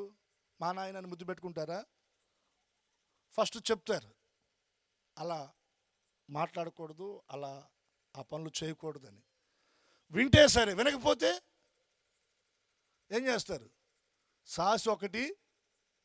ఇప్పుడు చెప్తే విందామా, కొడితే విందామా? అందరి గొంతులు వినబడాలి. చెప్తే వింటాం పాస్టర్ గారు చాలు అంటారా? లేదు సాసి ఒకటి వేయించుకుంటామంటారా? దేవునికి స్తోత్రం చెప్పండి. మేం గొప్ప అన్న వారిని పిలిచి పద్ధతిగా కూర్చోబెట్టి గౌరవప్రదంగా వాళ్ళకి చెప్తున్నాడు. గొప్ప సంగతి పక్కన పెట్టండి, మీరు మొదట ఏమవ్వాలి? పరిచారకులు అవ్వాలి. మీరు పరిచారకులుగా మారాలి. మీరు పరిచారకులుగా నా సన్నిధిని నిలిచి పరిచర్య చేయడానికి, ధూపం వేయడానికి నేను మిమ్మల్ని కోరుకున్నాను. దాన్ని విడిచిపెట్టి గొప్ప అంటారేంది మీరు? ఈ రహస్యాన్ని ఎరిగిన దైవజనుడైన పౌలు అంటున్నాడు, యేసుక్రీస్తు ఆయన ప్రభు, మేమైతే పరిచారకులం. మేము పరిచారకులమని పౌలు అంతటి భక్తుడే అంటే ఇక మరి మన పరిస్థితి ఏంటి? మనం కూడా పరిచారకులంగా మారుదుముగాక. దేవుని సన్నిధిలో నిలిచే పరిచారకులంగా మనము మారుదుముగాక. దేవుని సన్నిధిలో నిలిచి ధూపము వేసే పరిచారకులంగా మనం మారాలి. ఆయన సన్నిధిలో పరిచర్య చేసే పరిచారకులంగా మనం మారాలి. అప్పుడే ఆయన మనం నడుచు మార్గం అంతటిలో కూడా ఆయన మనకు తోడుగా వస్తాడు. ఆయన మనకు తోడు వస్తే యోర్దాను ఏమవుతుంది చెప్పండి? పాయలైపోతుంది. ఎరుకో ప్రాకారాలు ఏమవుతాయి? శత్రు అన్యుల సేనలను దేవుడు మన చేతికి అప్పగిస్తాడు. ఆయన మనతో వస్తే మెట్టగానున్న ఆ మార్గము చదును చేయబడతా ఉంది. ఆయన మనతో వస్తే సరైన మార్గంలో ఆయన మనల్ని నడిపిస్తాడు. మనం తలపెట్టిన కార్యం, మనం ప్రారంభించిన పని, అది కార్యసిద్ధి జరుగుతుంది. ఆయన మనతో నడవాలి అంటే మనం పరిచారకులం అయిపోవాలి. ఏమవ్వాలి చెప్పండి? పరిచారకులం అయిపోవాలి. రెండవ విషయాన్ని నేను మీకు జ్ఞాపకం చేస్తా ఉన్నాను. యెహోషువ గ్రంథం 10వ అధ్యాయం 12వ వచనాన్ని చూద్దాం.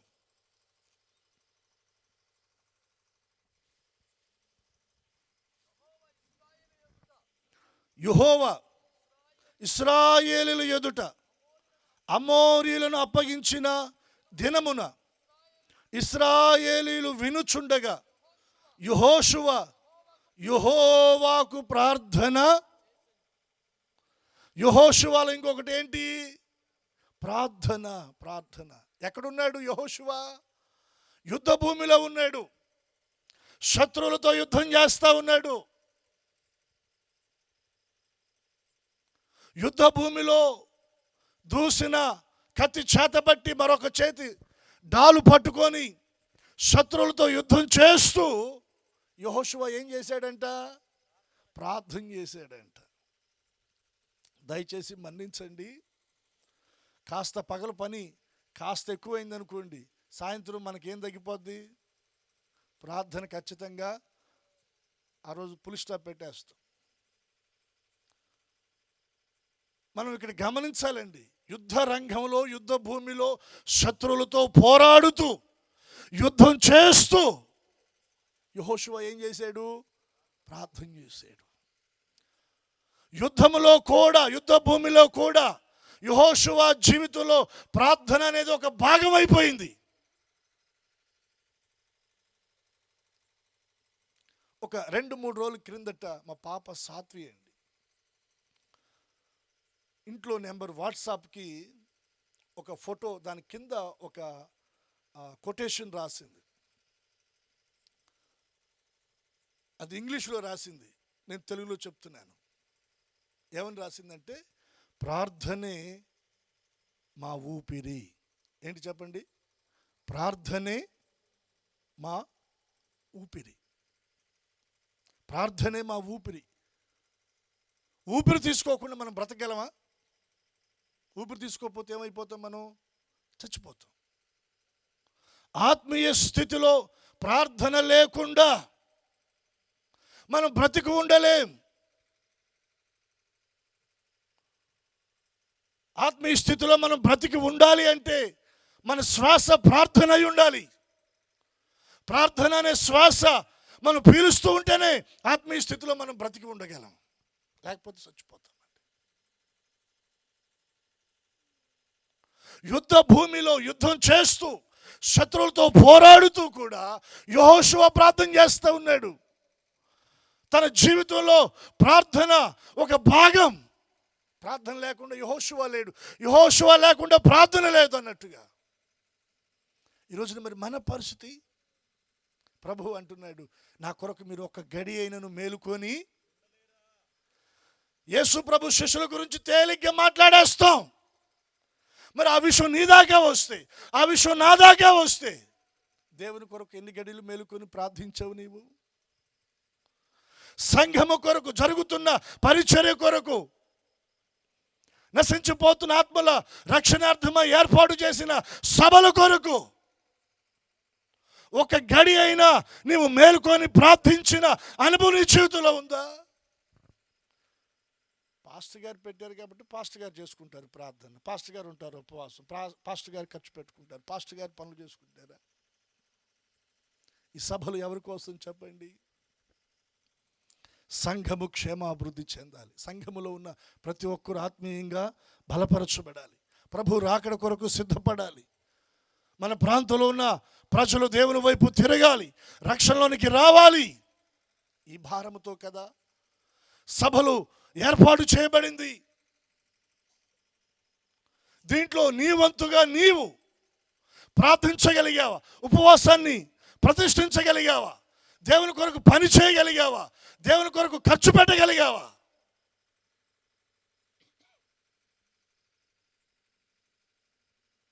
యెహోషువ యుద్ధ రంగంలో కూడా ప్రార్థిస్తూ ఉన్నాడు. యేసయ్య ఉదయకాలం సిలువకు అప్పగించబడతాడండి. ఉదయకాలం సిలువకైనా, సిలువ శ్రమలకు అప్పగించబడతాడు. తన ప్రాణమును ధారపోయడానికి, బలిగా అర్పించబడడానికి అయినా అప్పగించబడే ఆ గడియలలో కూడా ఆయన వేదనతో ప్రార్థన చేశాడంట. ఆయన చెమట బిందువులు రక్తంగా నేల మీద ఒలికేంతగా వేదనతో ప్రార్థన చేశాడంట. ఈరోజు మన జీవితాల్లో ప్రార్థన అనుభవం ఉందా?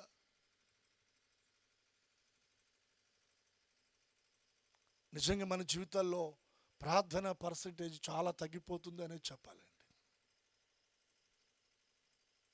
ప్రార్థించలేకపోతున్నాం. ప్రభు మనను క్షమించి ఆ ప్రార్థన ఉజ్జీవాన్ని దేవుడు మరలా మనలో రగిలించునుగాక. ప్రార్థించడానికి దేవుడు మన మోకాళ్ళను దేవుడు బలపరచునుగాక. ఆదిమ సంఘములో వారు కూడి ప్రార్థిస్తుండగా భూమి కంపించిందంట. కంపించిందా లేదా? పౌలు శీలలు చెరసాలలో వేయబడి, సంఖ్యలలో బండలో బిగించబడి, మధ్యరాత్రి వేళ వారు ప్రార్థిస్తూ పాటలు పాడుతూ ఉండగా దేవుడు భూకంపాన్ని పంపిస్తే చెరసాల పునాదులు ఏమైనాయి? కదిలించబడ్డాయి. ఏది శత్రు పునాదులను కదిలించే ప్రార్థన? బంధకాల నుండి విడిపించగలిగిన ఆ శక్తివంతమైన ప్రార్థన ఏది మన జీవితాల్లో?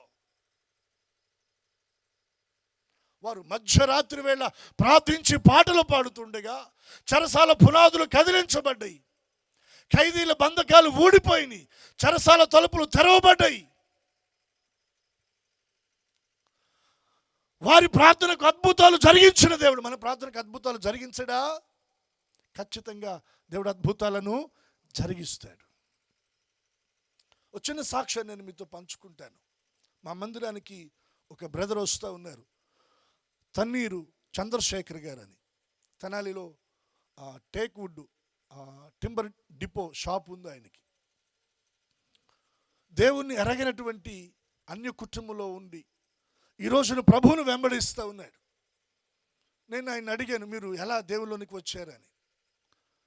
తన స్నేహితుడు అప్పుడప్పుడు తరచుగా దేవుని మాట గురించి చెప్తుండేవాడు.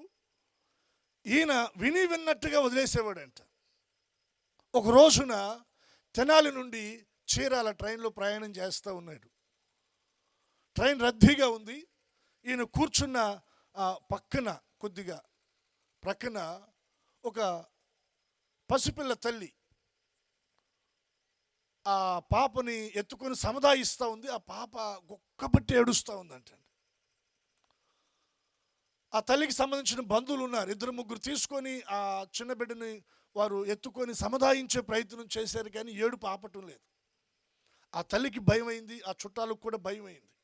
ఏమవుద్దో ఈ ట్రైన్లో, పాప గుక్కబట్టి ఏడుస్తూ ఉంది, ఏడు పాపటం లేదు. ఎంత సముదాయించినా, తల్లి పాలు ఇచ్చినా పాలు తాకుండా ఏడుస్తూ ఉంది. ఈ విషయం అక్కడ ఉన్న అందరూ గమనిస్తున్నారు ఆ ట్రైన్లో.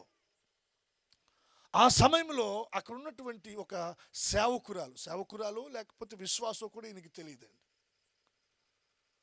ఆమె అది గమనించి వారి దగ్గరికి వెళ్ళి వారితో ఒక మాట అందంట, పాప కొరకు ప్రార్థన చేస్తాను ఇవ్వండి అని. వారు మారు మాట మాట్లాడకుండా ఆమె చేతులు ఆ పాపను పెట్టారండి.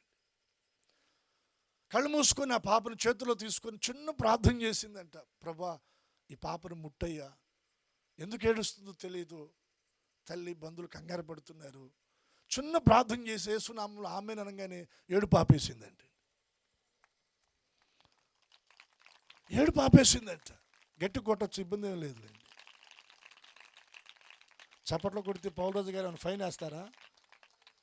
సుంకం ఏమైనా ఉందండి? ఈ చంద్రశేఖర్ గారు ఆ కార్యాన్ని చూశారు. ప్రార్థనలో ఇంత శక్తి ఉందా?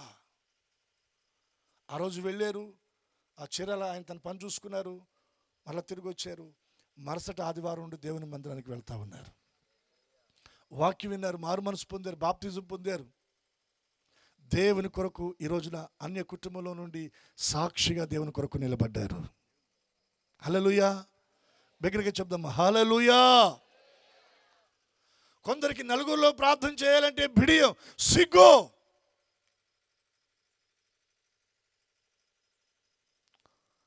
తప్పు చేయడానికి, అబద్ధం ఆడడానికి, బూతులు మాట్లాడడానికి సిగ్గుపడాలి. ప్రార్థన చేయడానికి ఎందుకు సిగ్గుపడాలి మనం? ప్రార్థన ఒక మహత్తరమైన శక్తి కలిగినది కదా. పరిస్థితులను మార్చగలిగినది, కుటుంబాలను కట్టగలిగినది, బంధకాల నుండి విడిపించగలిగినది, చెడు వ్యసనాల నుండి జీవితాలను మార్చగలిగినది. ప్రార్థన చేయడానికి మనం ఎందుకు సిగ్గుపడాలండి? ఇశ్రాయేలీలందరూ వినున్నట్లుగా ప్రార్థన చేశాడంట. చోటకి ఏం చేయలే, చేశాడా? ఎలుగెత్తి మొరపెట్టాడు. యెహోషువ ప్రార్థనకు ప్రత్యుత్తరం ఇచ్చాడా లేదా? దేవుడు ఇచ్చాడా లేదా? సృష్టిని అలాగా నిలిపివేసేసింది ప్రార్థన. యెహోషువలో ప్రార్థన అనుభవం ఉందండి. ఒకటి పరిచారకుడు, రెండు ప్రార్థించువాడు. ప్రార్థించే వారితో కూడా ఈ రాత్రి దేవుడు వారి మార్గంలో వారికి తోడై నడవబోతున్నాడు. మూడో విషయాన్ని చెప్పి నేను ముగించేస్తాను. చూడండి, యెహోషువ గ్రంథం 3వ అధ్యాయం 5వ వచనం. ఒక మాట చెప్పి ముగించేస్తాను.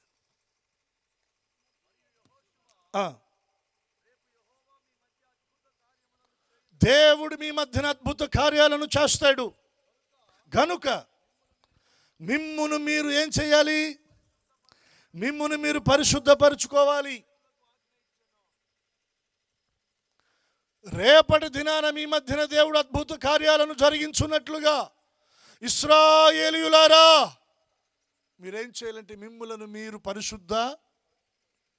యెహోషువ ఆలోచన, తలంపు, అతని మనసు, అతని హృదయం అంతా కూడా దేని కొరకు ఎదురు చూస్తుందో తెలుసా? పరిశుద్ధత, పరిశుద్ధత, పరిశుద్ధత. పరిశుద్ధతను గురించి ఆలోచన కలిగిన వాడు, పరిశుద్ధతను గురించి ఆకలి కలిగిన వాడు, పరిశుద్ధంగా జీవించడానికి, పరిశుద్ధంగా బ్రతకడానికి, పరిశుద్ధంగా మాట్లాడడానికి, పరిశుద్ధంగా చూడడానికి దప్పిక కలిగిన వాడండి యెహోషువ. అందుకని ఇశ్రాయేలు ప్రజలకు చెప్తున్నాడు, దేవుడు మన మధ్యన అద్భుతాలను చేయాలంటే మనం ఏం కలిగి ఉండాలి? పరిశుద్ధతను కలిగి ఉండాలి. మనల్ని మనం పరిశుద్ధపరచుకోవాలి. మనల్ని మనం పరిశుద్ధపరచుకోవడానికి దేవుని పాదాలను మనం సమీపించాలి. ఈ రాత్రికాల సమయంలో మనలో ఉన్న మలినం, మనలో ఉన్న అపవిత్రత, మనలో ఉన్న చెడుతనం మనం విడిచిపెట్టి యేసయ్యా నీ రక్తము చేత నన్ను కడిగి పరిశుద్ధపరచి రాజులైన యాజక సమూహముగా పరిశుద్ధ జనాంగంగా నన్ను చేయి ప్రభు అని మనం ఆయన దగ్గర ప్రార్థించగలిగితే, పరిశుద్ధతను గూర్చి ఆయన దగ్గర మనం మొరపెట్టగలిగితే, ఆయన మనల్ని పరిశుద్ధపరుస్తాడు. పరిశుద్ధతలో ఆయన మనల్ని నిలబెడతాడు. తెస్సలోనికీ పత్రికలో రాయబడింది, పరిశుద్ధులగుటకే దేవుడు మనలను పిలిచాడంట. నేను పరిశుద్ధులను కనుక మీరును కూడా ఏమై ఉండాలి? పరిశుద్ధులై ఉండాలి. ఏ విషయంలో? సమస్త ప్రవర్తనలో. చూపులో పరిశుద్ధత, వినికిడిలో పరిశుద్ధత, మాట్లాడే మాటలో పరిశుద్ధత, మన ప్రవర్తనలో పరిశుద్ధత, మన పనులలో పరిశుద్ధత. పరిశుద్ధులు సంపూర్ణగాలని, పరిచర్య ధర్మము జరిగించబడాలని దేవుడు కొందరిని అపోస్తులుగా, ప్రవక్తులుగా, కాపర్లుగా, సువార్తికులుగా, ఉపదేశకులుగా దేవుడు ఏర్పాటు చేసి ఆయన తన వాక్యం అనే ఉదకాన్ని మన మీద పోస్తూ ఉన్నాడండి. పరిశుద్ధుల ఆ పరివారంలో నేను కూడా చేరాలి, పరిశుద్ధుల స్వాస్థ్యంలో నేను కూడా పాలొందాలి అన్న ఒక తృష్ణ మనలో ఉండాలి. యెహోషువ అంటున్నాడు మిమ్మల్ని మీరు ఏం చేయాలి? పరిశుద్ధపరచుకోవాలి. మనల్ని మనం పరిశుద్ధపరచుకోగలిగితే ఆయన మన మార్గం అంతటిలో కూడా ఆయన మనతో నడవబోతా ఉన్నాడు. దేవునికి స్తోత్రం. బిగ్గరగా రెండు చేతులు ఎత్తి చెప్దాం, హల్లెలూయా. మూలవాక్యానికి వస్తున్నాను. దేవుడు యెహోషువతో చెప్పినటువంటి మాట ఏం చెప్పాడు? నేను ఆజ్ఞ ఇచ్చున్నాను కదా, నిబ్బరము కలిగి ధైర్యము తెచ్చుకో, దిగులు పడమాకు, జడియమాకు, నీవు నడుచు మార్గమంతటిలో నీ దేవుడైన యెహోవా నీకు. మనం నడిచే మార్గం అంతటిలో దేవుడు మనకు తోడై ఆయన మనతో కూడా వచ్చున్నట్లుగా దేవుని సన్నిధిలో మనం పరిచారకులంగా మారిపోదాం. దేవుని సన్నిధిలో ప్రార్థించే వారంగా మనం మారిపోదాం. దేవుని సన్నిధిలో మనల్ని మనం పరిశుద్ధపరచుకోవడానికి ఆయన రక్తపు కోటలోనికి మనం వద్దాం. అట్టి కృప దేవుడు మనకు అనుగ్రహించి మనం నడుచు మార్గం అంతటిలో ఆయన మనకు తోడై మనం నడిపించునుగాక. ఈ మాటలను పరిశుద్ధాత్మ దేవుడు మనందరి వినికిడిలో దీవించునుగాక. ప్రార్థన చేసుకుందాం. అందరం కూడా తలలు వంచుదాం. మోకరించగలిగినటువంటి వారు ప్రభు సన్నిధిలో మోకరిద్దాం. దయచేసి మోకరించగలిగినటువంటి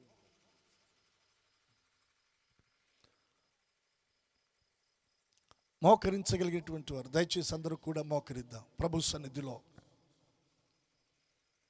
మన రెండు చేతులు ఆకాశము తట్టెత్తి ప్రభు దగ్గర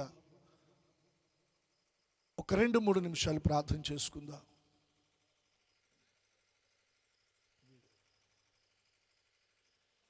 ఎవరు మౌనంగా ఉండొద్దు.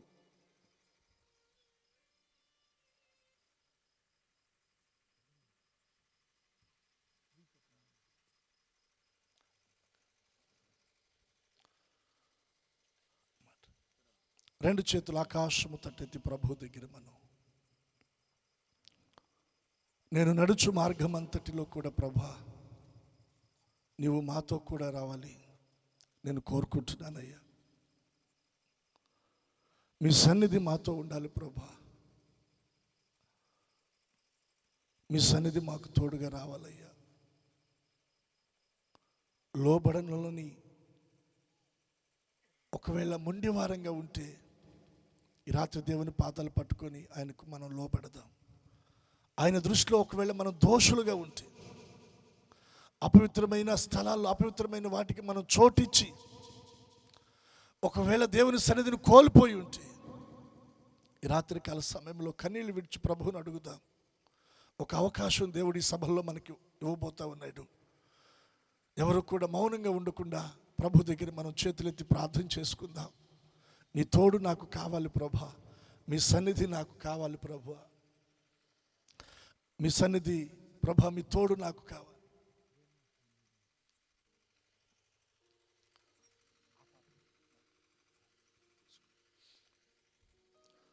అందరం కూడా మోకరిల్లి ప్రభు దగ్గర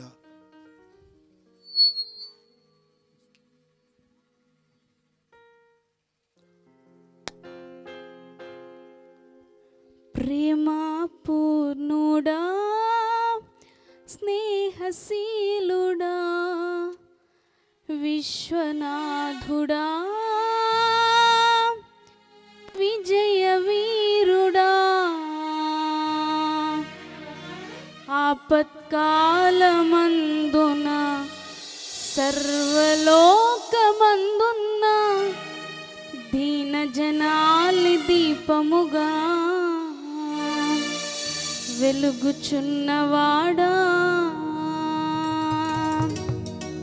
ప్రేమా పూర్ణుడా, స్నేహశీలుడా, విశ్వనాథుడా, విజయ వీరుడా, ఆపత్కాలమందున సర్వలోకమందున్న దీన జనాలి దీపముగా వెలుగుచున్నవాడా, ఆరాధింతు నిన్నే లోకరక్షకుడా, ఆనందింతు నీలో జీవితాంతము, ఆరాధింతు నిన్నే లోకరక్షకుడా, ఆనందింతు నీలో జీవితాంతము, నీ కృపయంత ఉన్నతమో వర్ణించలేను స్వామి, నీ కృపయందు తుది వరకు నడిపించు యేసయ్యా, నా తోడు నీ ఉంటే అంతే చాలయ్యా, నా ముందు నీ ఉంటే నా తోడు నీ ఉంటే అంతే చాలయ్యా, చాలు తండ్రి, నా ముందు నీ ఉంటే భయమే లేదయ్యా, ప్రేమా పూర్ణుడా, స్నేహశీలుడా, విశ్వనాథుడా, విజయ వీరుడా.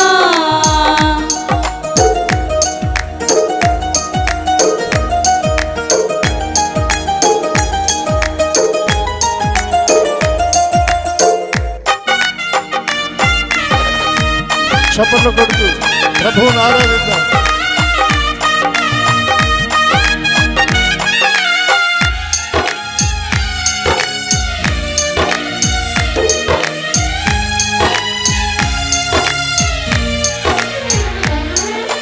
పూర్ణమై సంపూర్ణమైన నీ దివ్య చిత్తమే నీవు నన్ను నడిపే నూతనమైన జీవ మార్గము, పూర్ణమై సంపూర్ణమైన నీ దివ్య చిత్తమే నీవు నన్ను నడిపే నూతనమైన జీవ మార్గము, ఇహమందు పరమందు ఆశ్రయమైన వాడవు, ఇన్నాళ్ళు క్షణమైన నన్ను మరువని యేసయ్యా, నా తోడు నీ ఉంటే అంతే చాలయ్యా, నా ముందు నీ ఉంటే భయమే లేదయ్యా, నా తోడు నీ ఉంటే అంతే చాలయ్యా, నా ముందు నీ ఉంటే భయమే లేదయ్యా, నా తోడు నీ ఉంటే అంతే చాలయ్యా, నా ముందు నీ ఉంటే భయమే లేదయ్యా, నా తోడు నీ ఉంటే అంతే చాలయ్యా, నా ముందు నీ ఉంటే భయమే లేదయ్యా, ప్రేమా పూర్ణుడా, స్నేహశీలుడా, విశ్వనాథుడా, విజయ వీరుడా, ఆపత్కాలమందున సర్వలోకమందున్న దీన జనాలి దీపముగా వెలుగుచున్నవాడా, ఆరాధింతు నిన్నే లోకరక్షకుడా, ఆనందింతు నీలో జీవితాంతము, ఆరాధింతు నిన్నే లోకరక్షకుడా, ఆనందింతు నీలో జీవితాంతము, నీ కృప ఎంత ఉన్నతమో వర్ణించలేను స్వామి, నీ కృప ఎంత తుది వరకు నడిపించు యేసయ్యా, నా తోడు నీ ఉంటే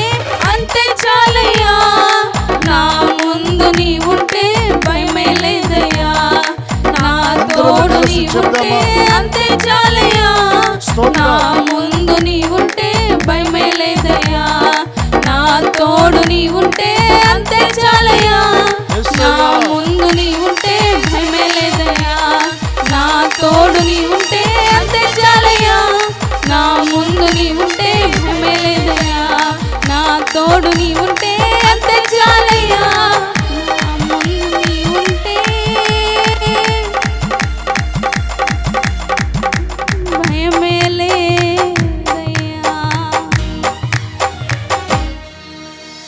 నా తోడు నీ ఉంటే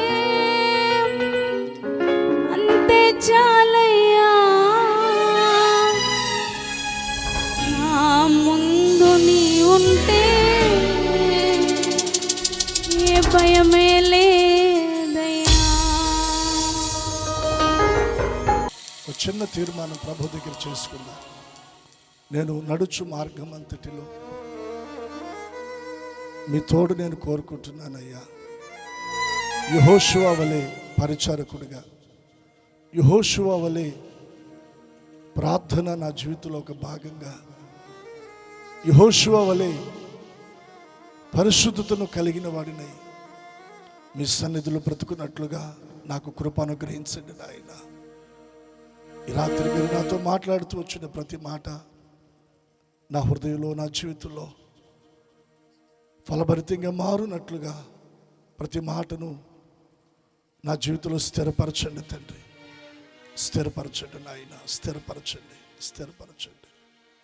ప్రార్థన చేసుకుందాం.